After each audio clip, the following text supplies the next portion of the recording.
This is Dr. Beverly Forsyth, and for the next few minutes I would like to explain your next writing assignment. You will be writing a legacy letter. A legacy letter is also known as an ethical will. Celebrations of Life, an internet website, describes a legacy letter as a way to share your values, blessings, life's lessons, hopes, and dreams for the future, love, and forgiveness with your family, friends, and community. The Life Legacies website describes a legacy letter as a document written to communicate values and wisdom, history, stories, and love from one generation to another. A legacy letter, which is also known as an ethical will, is a non-legal document. A legacy letter is not about money, wealth, or things, but it is about how we would like to be remembered. A legacy letter expresses what we want others to know, but often do not say. So what is a legacy letter not? It is not a letter to tell someone off or settle an old score. Words are very powerful, so be careful in the words you select. Do you remember the children's saying, "Sticks and stones may break my bones, but words will never hurt me"? Well, we know that's not true. Instead, I want you to consider a new adage. Sticks and stones may break my bones, but words can break a heart. A legacy letter is a very personal writing endeavor.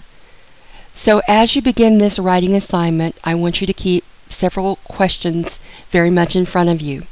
What life events have helped shape you to be you? What lessons have you learned? Why is it important to share those values? And how do you hope your reader will benefit? About now, you're probably looking at the screen wide-eyed and thinking, what can I write about? Possible topics. Let's explore those for just a minute. Lessons learned from a life experience, a failure. Notice that the failure is in quotation marks because sometimes what we fail at one thing is rewarding in many other ways.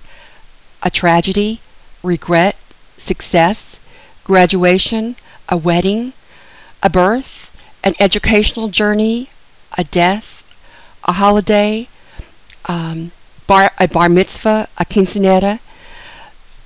Sometimes what you want to share are lessons that you have learned from another,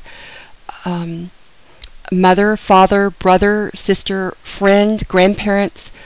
What is your heritage? What is your hope for the future? What are you grateful for? What do you wish someone had shared with you? If you were suddenly gone, is there something you wish you had shared with a person or perhaps several people who are important in your life?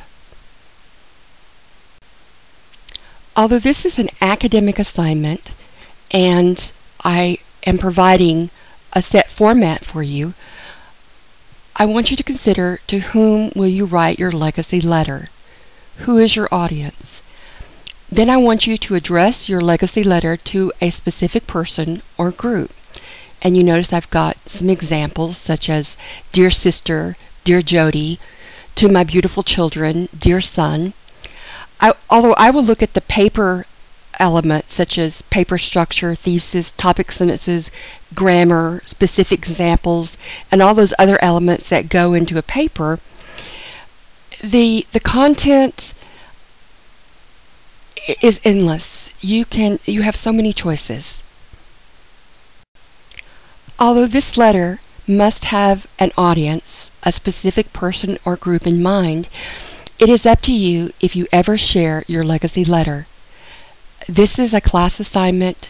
You may choose to one day share your letter, but it is not a requirement. The academic format is the one that is known as the 5-paragraph essay. Although this essay could certainly be much longer than 5 paragraphs, you will start with an introduction.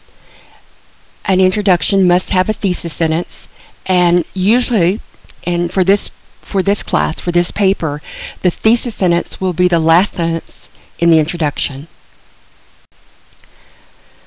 Unfortunately, I do not know you, and I don't know your life story. So for the purpose of this essay, you will need to contextualize your life in a few autobiographical sentences. I don't want you to write your life history. I want a few sentences that contextualize who you are, and that should come through in the introduction. And the danger is that you'll write really a long paragraph introduction and short essay paragraphs, and that's not what I want. I want a balance between the introduction and the support paragraphs. A sample thesis, which would go in your introduction, might go something like the following. This letter will share my core values that I feel have been essential in my life's journey. This essay follows the 5-paragraph format, and for this essay you will have, of course, your introduction, and you notice first support paragraph, second support paragraph, third support paragraph, and of course to be followed by a conclusion. Each support paragraph must have a clear topic sentence. A topic sentence tells the reader what a paragraph will discuss. For example, notice I have a sample topic sentence here. Education, I believe, empowers people to choose a better life. Writing a legacy letter is a soul-searching process. And as you're writing this, I'm sure that it will conjure up a lot of emotions. But did you learn anything about yourself that perhaps you had not realized before writing the letter? And if so, what? There is a lot of excellent information on the internet, along, of course, with a lot of trash. So it's up to you to kind of filter through the information. But I want you to really pay attention to what I'm going to say to you. I'm not asking you to buy anything from any organization. Instead, I want you to search the internet to spark ideas. As you search the internet, use various word combinations.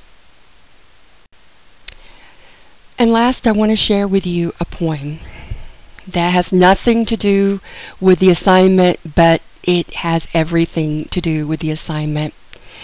It's a poem by Langston Hughes, and it's titled Mother to Son. And as I read this poem, I want you to think about the values that the narrator, this mother in the poem, is sharing with her son. Well, son, I'll tell you, life for me ain't been no crystal stair. It's had tacks in it, and splinters, and boards torn up, and places with no carpet on the floor, bare. But all the time, I's been a-climbin' on, and reachin' landings and turning corners, and sometimes going in the dark, where there ain't been no light. So, boy, don't you turn your back. Don't you set down on the steps, 'cause you finds it's kinder hard. Don't you fall now, for I's still goin', honey, and I's still climbin', and life for me ain't been no crystal stair.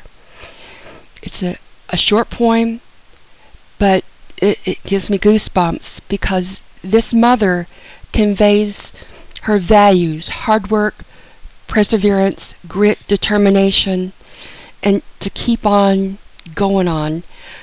So in your letter, don't feel you have to use fancy words.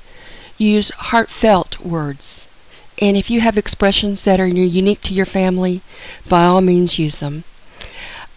This is Dr. Beverly Forsyth, and I look forward to reading your legacy letters.